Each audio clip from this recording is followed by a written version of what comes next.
16 మంది వైకాపా చెందిన ఈమెయిల్ అడ్రస్సులు గుర్తుపెట్టుకోండి. 33,000 ఎకరాల రాజధాని కావాలని ప్రతిపక్ష పార్టీ రెచ్చగొడితే మీరు ఊరుకుంటారండి?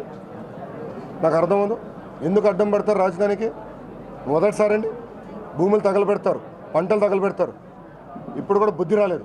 నంద్యాలలో ఓడిపోయారు, కాకినాడలో ఓడిపోయారు. ప్రతిపక్ష పార్టీలు ఇప్పుడు కూడా నేర్చుకోరు. కావాలని ఇట్లాంటి పనులు చేస్తే చాలా కఠిన నిర్ణయాలు తీసుకుంటాం. కావాలని వైకాపాలు పెట్టారు ఈమెయిల్ ఆధారాలతో సహా మీకు ఇచ్చాం. మీరు ఎవరు పెట్టలా, మీ ఛానల్ మీ పేపర్లో రాయలా, ఆధారాలతో సహా చూపించాం. వరల్డ్ బ్యాంక్ వాళ్ళకి వైకాపా పార్టీ ఆఫీస్ నుంచి ఈమెయిల్ వెళ్ళాను, మీరు పట్టించుకోవాలా. ఇప్పుడు పట్టించుకొని ఇప్పుడు ఏంటి ప్రజలు కూడా తెలుసుకోలేదు. ఎందుకంటే కావాలని రెచ్చగొడతారు. ఇట్లా కులాల మధ్య చిచ్చు పెడతారు, మతాల మధ్య చిచ్చు పెడతారు, ప్రాంతాల మధ్య చిచ్చు పెడతారు.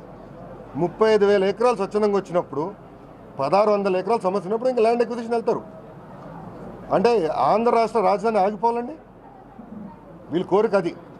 ఒక పక్కనే రాజధాని జరగట్లేదు అంటారు, ఇంకో పక్కన పనులు ఆపేయమంటారు. ఎంతవరకు న్యాయం అండి ఇది? ఎందుకు ప్రతిపక్ష నేత సమాధానం చెప్పాడు దీనికి? సూటిగా అడుగుతున్నాను. ఇన్ని సమస్యలు ఉన్నప్పుడు ఎందుకు ఆయన సమాధానం చెప్పారు? ఒక పక్కనేమో చిచ్చు పెడతారు, ఆయన దొరకడు, పారిపోతాడు, అడ్రస్ ఉండదు. మళ్ళీ 3 నెలల తర్వాత కంపడతాడు మళ్ళీ. అంటే మా మధ్య చిచ్చు పెట్టాలా, మీరు దొరకరు, మా సావు మేము సావాలా. అందుకంటే మీరు రావదా, మీరందరూ దొంగలు, గజ దొంగలు. మా రాష్ట్రాన్ని మాకు వదిలేని మేము నీట్గా అభివృద్ధి చేసుకుంటాం. 10 సంవత్సరాలు ఎప్పుడు జరిగిన అభివృద్ధి మేము చేస్తున్నాం.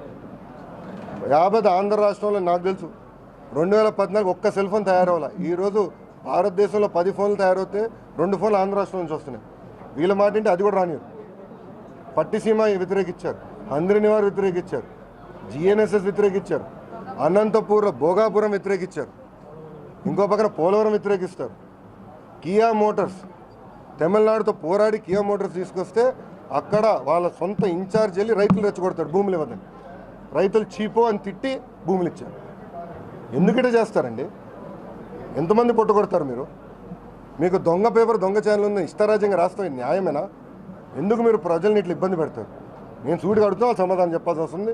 జగన్మోహన్ రెడ్డి గారు సమాధానం చెప్పాలి.